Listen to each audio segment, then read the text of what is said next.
Pemirsa, jagat maya Buleleng dihebohkan dengan beredarnya video penggerebekan suami yang kedapatan selingkuh dengan pasangannya.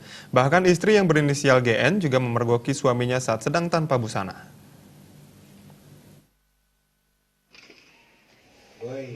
Berpuas ente, Bo? Beginilah detik-detik saat sang istri yang berinisial GN mendatangi penginapan di kawasan Kalibukbuk Lovina, Singaraja. Dalam video yang berdurasi keseluruhan lebih dari 5 menit ini, memperlihatkan sang pria sedang asik-asiknya berduaan di penginapan. Penggerebekan ini dilakukan setelah istri pelaku sudah lama mencium perselingkuhan suaminya dengan seorang perempuan.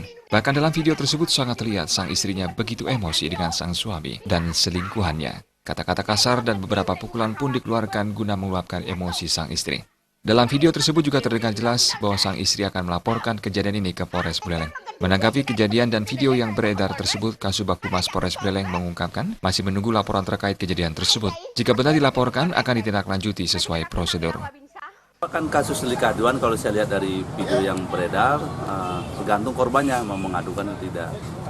Dan lihat juga posisi korban, apakah posisinya status perkawinannya sah secara hukum atau gimana. Dilihat nanti. Tergantung korban, kalau dia melaporkan akan ditindaklanjuti oleh penyidik. Polres masih menunggu. Polres sampai detik ini belum ada laporan tentang hal itu. Parahnya lagi, sang istri juga melakukan siaran langsung di media sosial Facebook sehingga video tersebut sudah dibagikan ribuan kali. Komang Yuda